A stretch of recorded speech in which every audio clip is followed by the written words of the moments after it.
ఏదైతే జెండా సభ ఉందో దానిలో పవన్ కళ్యాణ్ గారు మాట్లాడిన వ్యాఖ్యలు ఎలా చూడాలంటారు? ఈయన ఇటు పక్కనేమో సిద్ధం అంటున్నాడు, ఆయనేమో యుద్ధమే అంటున్నాడు. సో ఎలా చూడాలంటారు? యుద్ధమేనండి, యుద్ధమే. ఎందుకు సార్ అంత అంత ప్రశాంతంగా ఉంది, మేమంతా అసలు సౌమ్యంలో అని చెప్తున్నారు కదా జగన్మోహన్ రెడ్డి గారు? వాళ్ళ సిద్ధం సభలో ఆంధ్రజ్యోతి విలేకరుపై దాడి, వాళ్ళు ఏమి రాష్ట్రానికి మెసేజ్ ఇస్తున్నారో వాళ్ళ అన్ని అరాచకాలు చేస్తున్నప్పుడు వీళ్ళు మాట్లాడింది మాటలేగా. వీళ్ళేమో యుద్ధం చేయమని చెప్పట్లే, ఎన్నికల బరిలో యుద్ధం అంటున్నారు. వాళ్ళు ప్రజల మీద భౌతికమైన దాడులు చేస్తున్నారు. గతంలో చూసాం సార్ అనేక రకాలుగా, ఎప్పుడూ లేని విధంగా ఒక ప్రధాన పార్టీ కార్యాలయం మీద దాడి చేసిన దగ్గర నుంచి, లేకపోతే ఉండవల్లిలో చంద్రబాబు గారి ఇంటి మీదకి వెళ్తే ఆయనకు మంత్రి పదవి ఇచ్చిన దగ్గర నుంచి ఇన్ని రకాలుగా ఉసిగొలుపుతా లేకపోతే వాళ్ళని రెచ్చగొడుతూ ఉన్నా కూడా, అంటే క్రమశిక్షణ కలిగిన పార్టీ అని వాళ్ళు చెప్పుకుంటున్నారు. వీళ్ళేమో మాకు బీపీలు వస్తే మేము ఇంతే అంటున్నారు. నిన్న కూడా సభలో సీఎం గారు చొక్కాలు మడత పెట్టే టైం వచ్చిందని చెప్తున్నాడు. అంటే దీని ఆంతర్యం ఏంటంటారు? ప్రజల్ని, భావోద్వేగాల్ని, కులాల మతాల్ని చిచ్చు రేపుతున్నారు. ప్రశాంతంగా ఆయనకి జోగి రమేష్ గారికి మంత్రి పదవి ఇచ్చారు, చంద్రబాబు నాయుడు గారి ఇంటి మీద ఇది చేసినందుకు. ఆయన మీద వాళ్ళ రైతుల్ని పరామర్శించడానికి వెళ్తే చెప్పులు వేయించారు.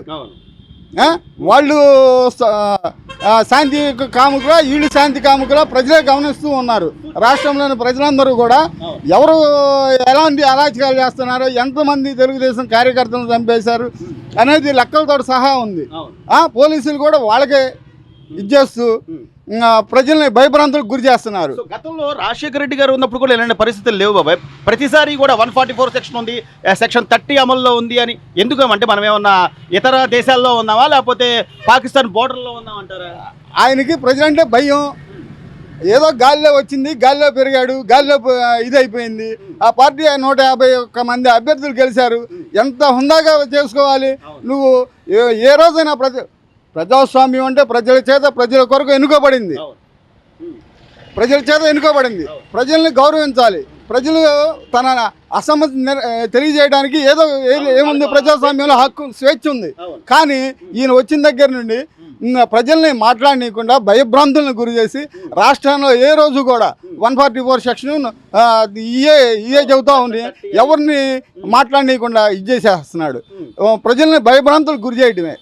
సో ఇప్పుడు ఇంత చిన్న లాజిక్ జనాలు ఆలోచించారంటారు. ఏదైతే ఇప్పుడు ఆ రోజు నేను జగనన్న వదిలిన బాణాన్ని అని తిరిగిన చెల్లెలు కానీ, నా బిడ్డకు ఒక్క అవకాశం ఇవ్వండి అని బైబుల్ పట్టుకు తిరిగిన తల్లి కానీ ఈరోజు నీ పక్కన లేరు, రాష్ట్ర ప్రజలంతా నా పక్కన ఉండాలి అంటావు. ఇంత చిన్న లాజిక్. తల్లి చెల్లికి కూడి పెట్టినాడు, ప్రజలకి ఏం కూడి పెడతాడు? ప్రజలు గమనిస్తూనే ఉన్నారు. నువ్వు బయటికి రావాలంటే చెట్లు నరుకుతున్నావు, పరదాలు కట్టుకుంటున్నావు, ఇచ్చేస్తున్నావు. నువ్వు ప్రజాస్వామ్యవాది అయిన వాడు ప్రజల్లో మమేకం అయిపోవాలి. ఇవాళ చంద్రబాబు కానీ, పవన్ కళ్యాణ్ గారు కానీ తిరుగుతున్నారంటే ఏ విధంగా తిరుగుతున్నారు? వాళ్ళేం పరదాలు కట్టుకోవట్లా, వాళ్ళేం హెలికాప్టర్లో రావట్లా, ఎక్కడికైనా రోడ్డు మీదే ప్రయాణిస్తున్నారు, రోడ్డు మీదే వెళ్తున్నారు, ప్రజల్ని కలుసుకుంటున్నారు, ప్రజలతో మమేకం అయిపోయి ఉంటున్నారు. బుగ్గలు నిమిరాడు, చేతులు పెట్టాడు, అన్ని కిలోమీటర్ల పాదయాత్రలో జనాలతోనే మమేకమైన వ్యక్తి సీఎం అయిన తర్వాత నువ్వు కూడా అలాగే ఉండాలి. అధికార మతంతో వీళ్ళు విర్రవీగిపోతున్నారు. అది అంతేగాని వీళ్ళకి ప్రజలతోటి సంబంధం లేదు. ప్రజలు వీళ్ళకి అవసరంలా. వాళ్ళ ఇసుక, వాళ్ళు లిక్కర్ ఉంది, వాళ్ళు ఎవరు తయారు చేస్తున్నారు? మాగంటి సుబ్బరామరెడ్డి గారిని ఏం చేశారు? ఆయన వ్యాపారం ఆంధ్రప్రదేశ్ చేయలేనన్నాడు, పొరుగు రాష్ట్రానికి వెళ్ళిపోయాడు. అంత వాళ్ళే పోతే సామాన్య ప్రజలు, సామాన్య మానవులు వాళ్ళకి అవసరమా? పరిశ్రమలు వెళ్ళగొట్టి ఉద్యోగాలు లేకుండా, నువ్వు 3 రాజధానుల పేరుతో ఇక్కడ ఎక్కడా కూడా అభివృద్ధి లేకుండా ఇన్ని రకాలుగా రాష్ట్రాన్ని నాశనం చేసి ఇంకొక ఛాన్స్ ఇవ్వండి అంటే జనాలు ఇస్తారు. ఉట్టికెక్కలేనమ్మంట స్వర్గానికి వెళ్తా ఉందంట. ఒక రాజధానిలో ఒక ఇటుక పేర్చడం చేత గల 3 రాజధానులు ఏ విధంగా కడతాడు? అసలు సరే 3 రాజధానులు అన్నావు, నువ్వు ఎక్కడన్నా ఇవాళ చంద్రబాబు నాయుడు తెలుగుదేశం పార్టీ వాళ్ళు కట్టిన అసెంబ్లీలో నువ్వు ఉంటుంది. ఆయన ఒకటే సందేశం ఇచ్చాడు, నేను ఎక్కడ ఇటుకలు పెట్టను, ఎక్కడ ఏది కట్టను. నేను ఇదిగోండి 35,000 ఎకరాల్లో రాజధాని కట్టాలంటే 5 సంవత్సరాలు అయ్యే పనే. తాడేపల్లి బ్యాలెన్స్ నువ్వు ఒక 2 ఎకరాల్లో కట్టుకోవడానికి 5 సంవత్సరాలు పట్టింది. ఎన్ని సంవత్సరాలు పడుతుంది రాజధాని కట్టడానికి? ఊరికి అలా అనంగా అయిపోదుగా. ఈయన ఆ మాటలు చెప్పే కదా ఆ దొంగ మాటలు. ఇప్పుడు అక్కడ అంత గ్రాఫిక్స్ ఏమీ లేదు, అంత మాయ చేశారని చెప్పే కదా జనాల్లో. గ్రాఫిక్స్ అంటున్నాడుగా, ఆ భవనం మీద నుండి బొత్స సత్యనారాయణని, ఈ సీఎంని, వీళ్ళందరిని దూకమనండి. గ్రాఫిక్స్ మీద ఎన్ని గ్రాఫిక్సేగా ప్రజల్ని పిచ్చివాళ్ళని చేయడం కోసం, ఇది చేయడం కోసం ఇదే. సో చివరిగా బాబాయ్, చివరిగా నేను బటన్ నొక్కా, నేరుగా అకౌంట్లో డబ్బులు వేసా, ఎవరి డబ్బులు ఎవరికి ఇచ్చావు? ఈ రోజున రాష్ట్రం కొన్ని లక్షల కోట్ల అప్పులు పాలైపోయిందంటే అదే ఎవరి మీద పడుద్ది ఆ భారం? రేపొద్దున ప్రజల మీదే పడుతుంది. వాళ్ళకి తెలియట్లా. ప్రజలు ఇవాళ తెలుసుకుంటున్నారు.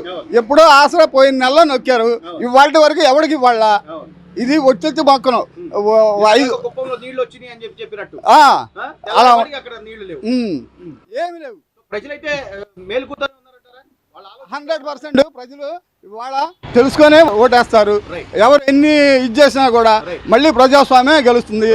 ఎన్నికలైనా సజావుగా జరుగుతాయి బాబా. ఇప్పుడు ఈయన ఎలాగైతే పవన్ కళ్యాణ్ గారు రేపొద్దున నువ్వు కత్తికి కత్తి అంటే ఆయన చెప్పాడు, నువ్వు కనుక ప్రశాంతంగా జరగనిస్తే సరే ఉంది, లేకపోతే యుద్ధమే అన్నాడు. అలా జరగనిస్తారంట. వాళ్ళు మాత్రం ప్రశాంతంగా జరగనీరు, ప్రజల్ని భయభ్రాంతులకు గురి చేస్తారు. వాళ్ళు అందరినీ వాడుకుంటారు. వాళ్ళ పోలీస్ వ్యవస్థ కూడా వాళ్ళ చేతుల్లోనే ఉంది.